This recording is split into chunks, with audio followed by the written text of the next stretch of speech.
अध्याय चंड और मुंड का वध। मैं मातंगी देवी का ध्यान करता हूँ।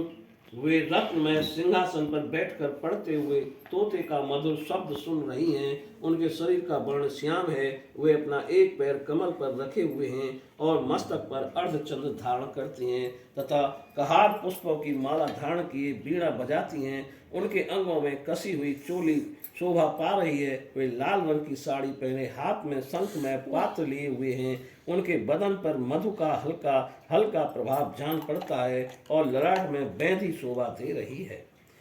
ऋषि कहते हैं, तदंतर शुंभ की आज्ञा पाकर वे चंड मुंड आदि दैत्य चतुर्ंगिणी सेना के साथ अस्त्र शस्त्रों से सुसज्जित हो चल दिए। फिर गिरिराज हिमालय के स्वर्णमय ऊंचे शिखर पर पहुंचकर उन्होंने सिंह पर बैठी देवी को देखा। वे मंद मंद मुस्कुरा रही थी।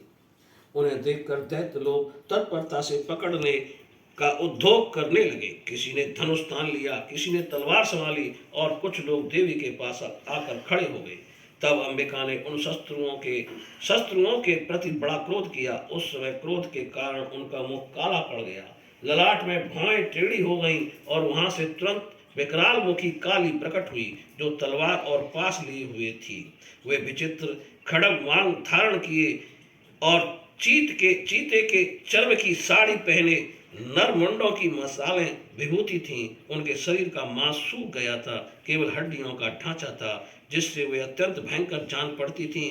उनका मुख बहुत विशाल था, जीभ लपलपाने के कारण वे और भी डरावनी प्रतीत होती थीं। उनकी आंखें भीतर को धसी हुई और कुछ लाल थीं।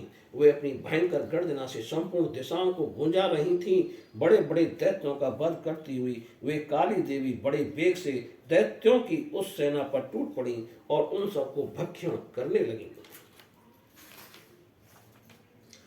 वे पार्श्व रखों, अंकुशधारी महाबतों, योद्धाओं और घंटा सहित कितने ही हाथियों को एक ही हाथ से पकड़कर मुंह में डाल लेती थीं। इसी प्रकार घोड़े, रथ और सारथी के साथ रथी सैनिकों को मुंह में डालकर वे उन्हें बड़े भयानक रूप से चबा डालती। किसी के बाल पकड़ लेती, किसी का गला दबा देती, किसी को पैरों से कुचल डालती और किसी को छाती के धक्के से गिराकर मार डालती थी। वे असुरों के छोड़े हुए बड़े बड़े अस्त्र शस्त्र मुंह से पकड़ लेती और रोष में भरकर उनको दांतों से पीस डालती थीं। काली ने बलवान एवं दुरात्मा दैत्यों की वह सारी सेना रौंद डाली, खा डाली और कितनों को मार भगाया।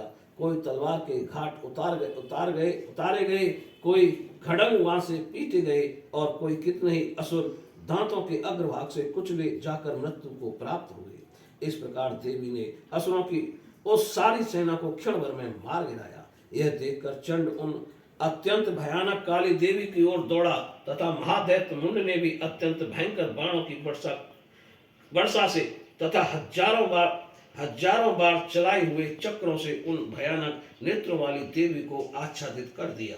वे अनेकों चक्र देवी के मुख में समाये हुए ऐसे जान पड़े मानो सूर्य के भौतेरे मंडल बादलों के उदर में प्रवेश कर रहे हों। तब भयंकर गर्जना करने वाली काली ने अत्यंत रोष में भरकर विकट अट्टहास किया।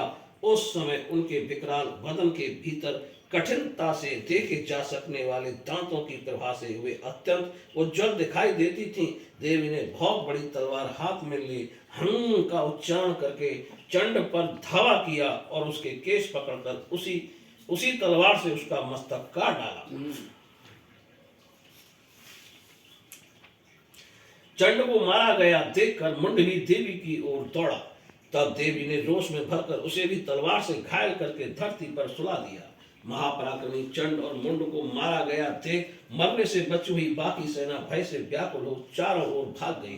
तदंतर काली ने चंड और मुंड का मस्तक हाथ में ले चंडिका के पास जाकर प्रचंड अट्टहास करते हुए कहा, देवी, मैंने चंड और मुंड नामक इन दो महा पशुओं को तो तुम्हें भेंट किया है। अब युद्ध यज्ञ में तुम शुंभ और निशुंभ का स्वयं ही वध करना। ऋषि कहते हैं, वहां लाए हुए उन चंड मुंड नामक महादैत्यों को देखकर कल्याणमयी चंडी ने काली से मधुर वाणी में कहा, देवी, तुम चंड और मुंड को लेकर मेरे पास आई हो, इसलिए संसार में चामुंडा के नाम से तुम्हारी ख्याति होगी। बोलिए चामुंडा मैया की जय।